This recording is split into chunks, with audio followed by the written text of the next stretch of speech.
There's too much happening today. Not one, not two, but 3 girl groups just disbanding out of thin air. And yes, you're welcome for the visual representation. I mean, it's nothing new that groups unfortunately disband, but 3 within the span of one singular day, within 24 hours, this is absolutely wild.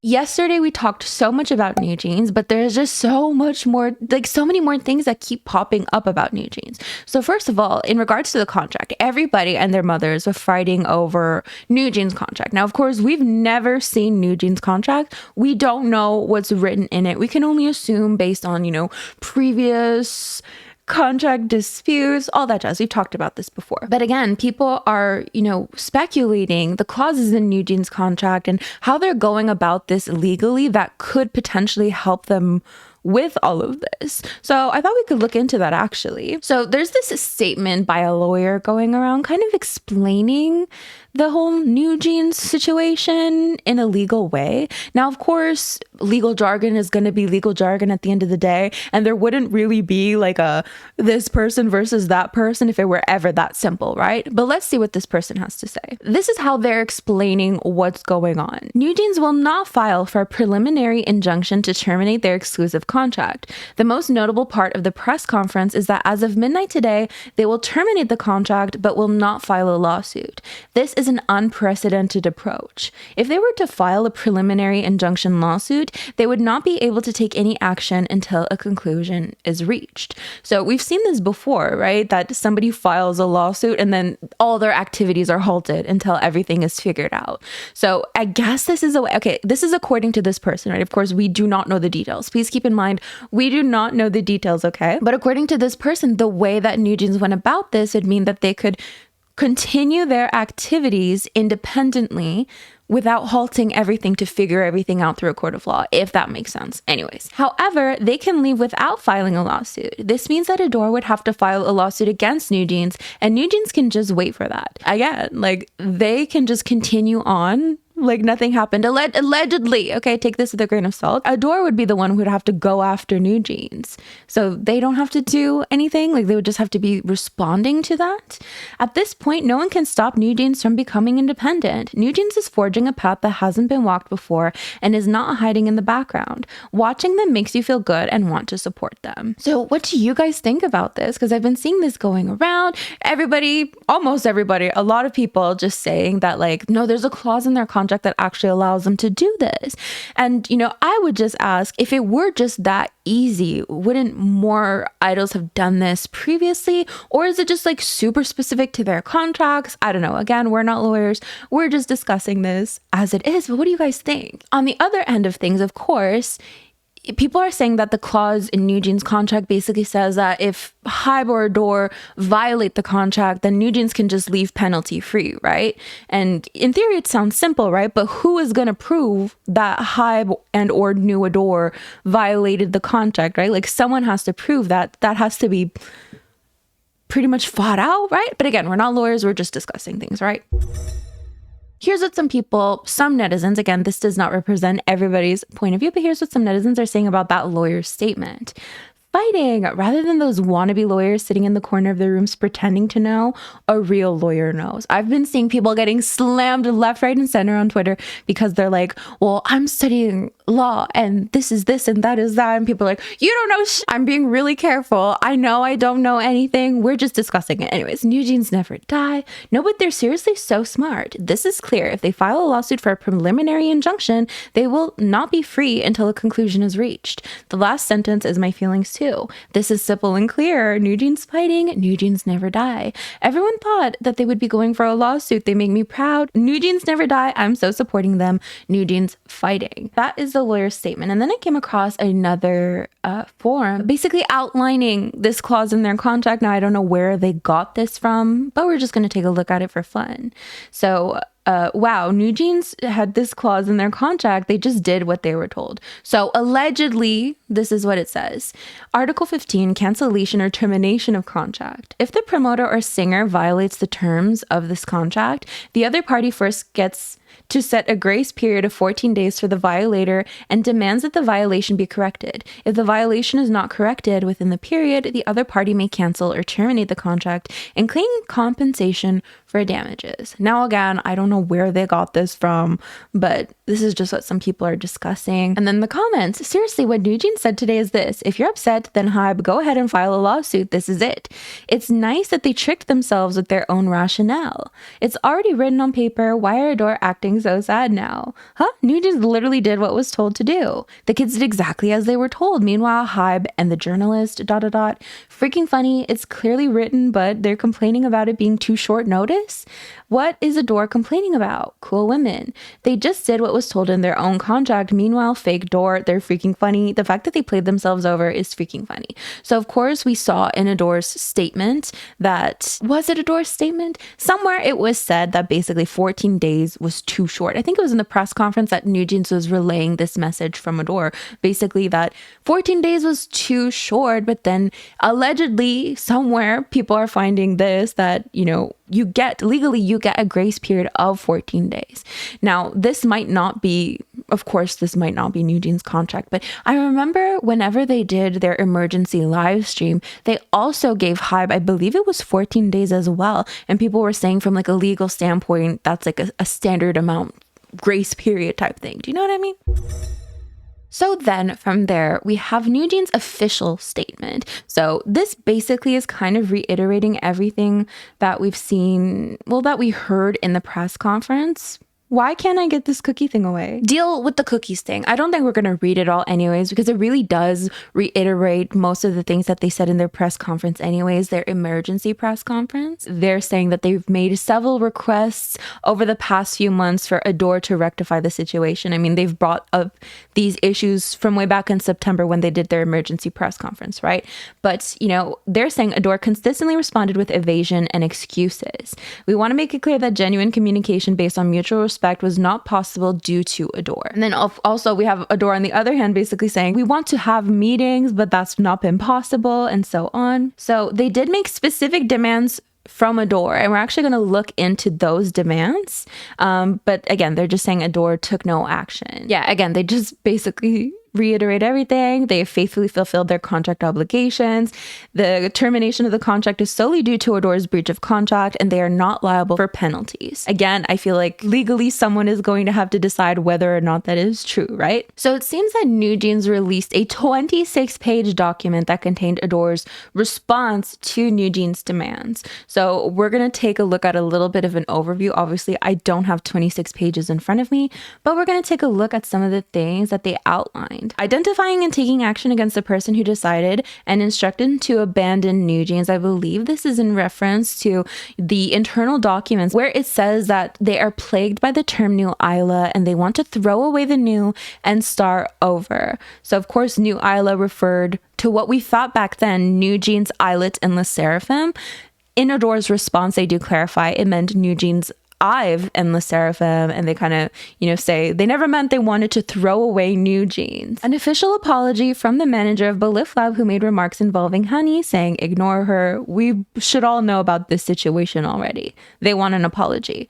Measures regarding inappropriate remarks made by Hybe PR staff member. This is in regards to when NewJeans were, you know, debuting in Japan. A Hybe PR staff member apparently went to a reporter to correct some information, basically saying that, you know, the group didn't sell as much as they thought they would. Deletion of videos and photos NewJeans used without consent. I believe this is in reference to the pre-debut dance practices and so on, where the members are quite young, dancing in heels and leggings, right? Assessing and addressing the damage NewJeans suffered due to album push out, resolving the dispute with director Shin Woo-seok of Dolphiners Films and the issue of existing projects disappearing. So again, in reference, we're just naming off all the things that we've been covering for the past few months.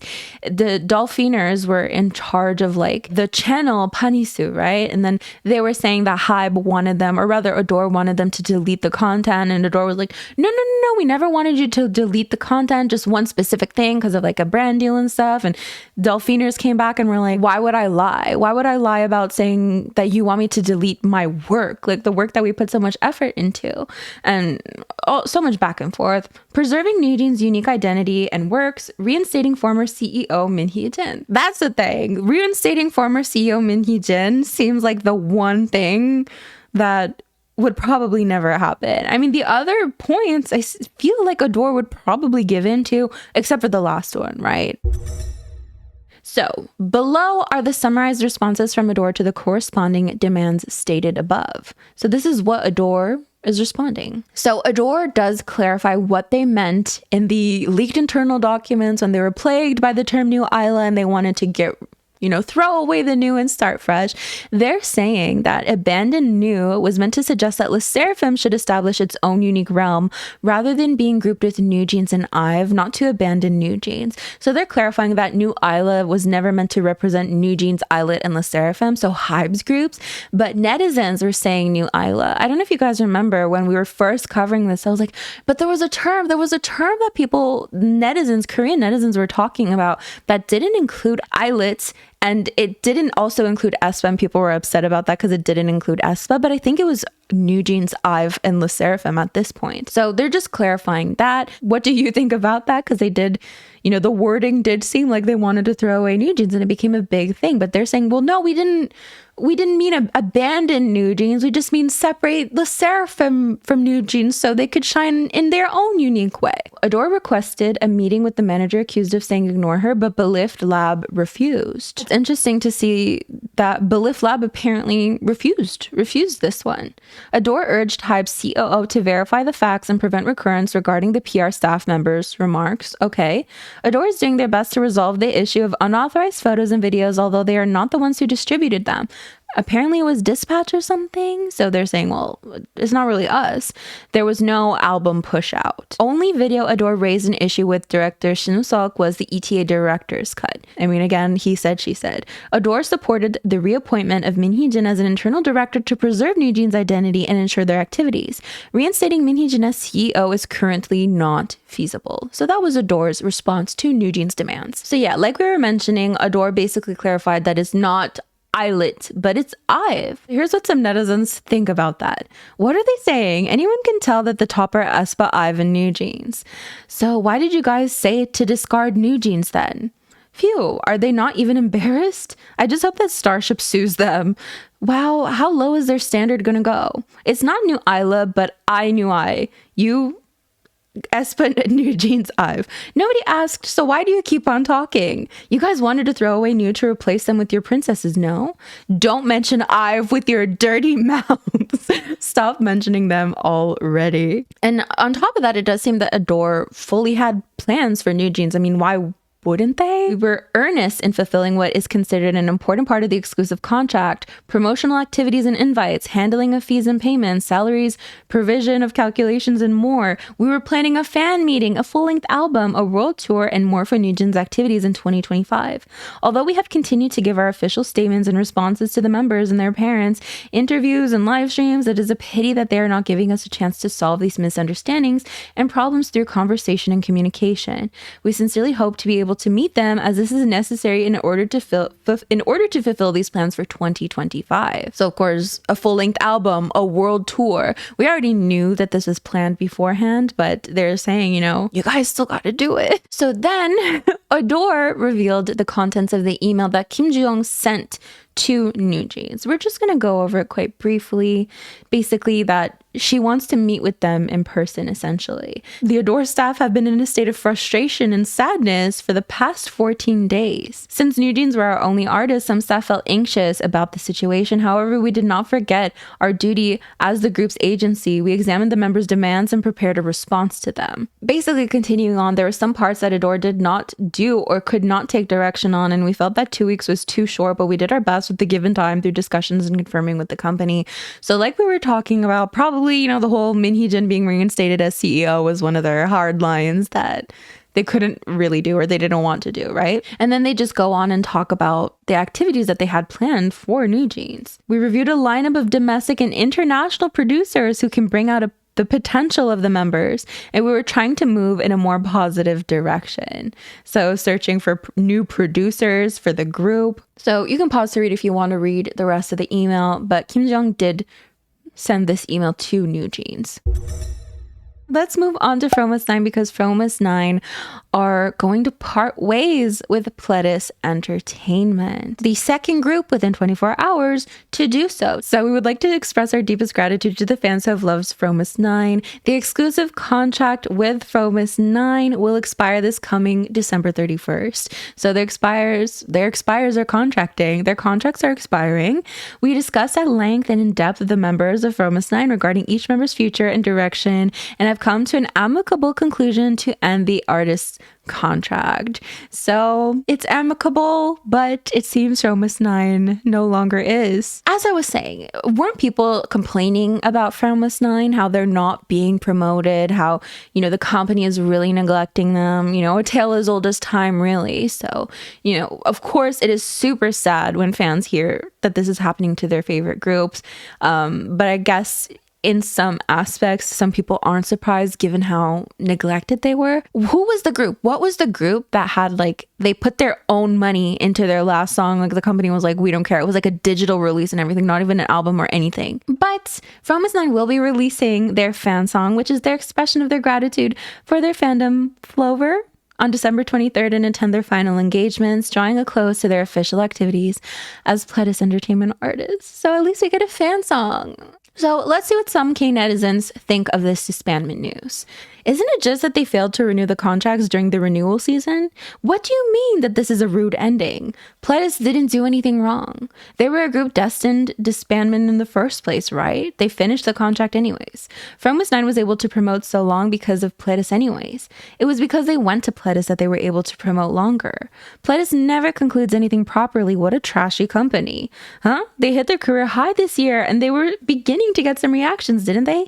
Suddenly this? Is it because they don't bring in that much? Didn't they do well this time? So some people are bringing up the fact that Supersonic was bringing them in numbers, was doing quite well. So, but you know, the contract's ending. If you don't want to renew the contract, it doesn't get renewed, does it? I mean, I can kind of imagine, like, for such a long time, you feel as though your company is not giving you what you want. I mean, you have no promotions and you feel so frustrated by that. And then, like, your last comeback with that company happens to do well, which would probably, in theory, make your company want to give you more comebacks. But you're already mad at your company because it kind of neglected you in the first place. So why would you renew that contract?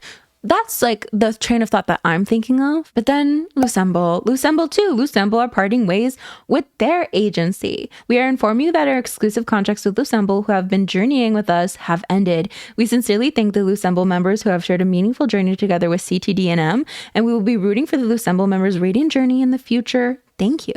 So correct me if I'm wrong, but I feel like I've been reading things about how they've only been there for a year. They've only been promoting as Loosemble for a year. So it's quite a short contract, isn't it? So much disbandment going on. Allegedly, again, semantics, not everybody. It's not, you get the gist, okay? You get the gist. People leaving their companies. We'll just leave it at that. Shall we read some K-netizen comments about this as well? Talk to you later was good. Why are they disbanding?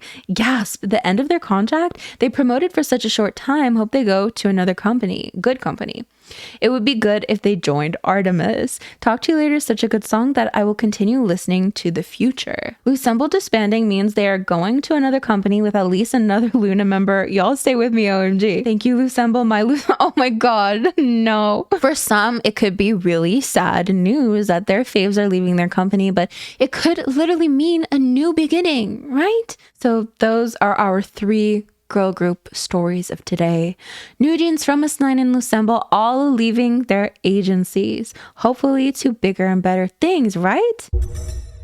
Let's talk about i-dle Soyeon. i-dle Soyeon. Is she leaving the group? I mean, every day I wake up and someone's telling me Soyeon left i-dle. And it's never quite confirmed, but you guys are convinced. You guys are convinced that she is leaving Cube. So Soyeon appeared on a podcast and she basically talks about contract renewals. So she's like talking about how it can be a sensitive subject, but it is life. So is life. Contracts come to an end. They're basically freelancers. And it is what it is. So then she was asked about her own contract renewal. When asked when she was leaving, Soyeon explained that she wasn't sure, but she was in discussions with Cube. We already know. We know that these things can take a while. Contract discussions, we saw for Blackpink. That went on for so long. That went on for what seemed like forever. She continues on. For me and the members, it's all about finding the best environment to keep making music. I mean, I know everybody's thinking that she's gonna leave Cube. They're all gonna leave Cube and they're gonna go and join Soojin. I know that's what you guys are thinking. For Soyeon, she's focusing on the best way to keep the group going together. Even the host wanted to know when the decision would be made, and Soyeon explained that she wanted it wrapped up ASAP to end her free agent status, putting the limit at the end of November. So that's what we know about Soyeon, essentially. This is a story that I think is really interesting because Wendy of Red Velvet posted a photo to Bubble. Here's the photo in question. I mean, she's getting her hair washed, and it seems some people didn't appreciate the casual nature of this picture. However, fans left messages shocked at her appearance. Who is it? I've never seen you before. Others were disappointed in the photo and wondered what the intent was in sending it to fans. So one fan said, please just rest. And Wendy's like, is that bad? And fan number 2, why are we so close now after seeing each other for 10 years? And Wendy's like, we're family now. Fan number 3, my Kpop fan life has crumbled down as of today. Wendy, what's wrong? Just accept it. Fan number 4, but really I'm curious as to what you were thinking while sending it. With Wendy saying, I just wanted to share everything, but I'll be more careful from now on. Like, I can't tell if these people are joking. Like, oh my God, I don't know. Again, there's some people were giving her backlash for this, but her fans came to her defense. Are you sure they're fans? What's wrong with them? It seems they are joking, but I see some rude fans. The photo is cute. I don't know why they say that to her. Too many fans don't know when to stay quiet. But am I the only one that thinks that the photo is pretty? I don't see what's so catastrophic. That's why she shouldn't accept everything. She has to ignore comments like that and tell them to stop. The people writing comments like that are weird. The quality of fans is the disaster. Look at the state of their comments. Why are they saying that to the nicest member? They don't have the right to say that just because they pay a monthly fee to use the app. Like, it's a debate that people always have, right? Should idols be responding to rude fans? Does it send a greater message to anyone else reading that you shouldn't talk to idols like that? Should they ignore? Should they respond? A debate as old as time, really. That's basically it for today's video. Thank you so much for joining me. Don't forget to like, comment, and share this video with friends you don't have. These are the lovely individuals who help support my channel on a monthly basis. It means the world to me. Thank you so much. As for me, I'm gonna get going. So I'll see you guys next time. Bye.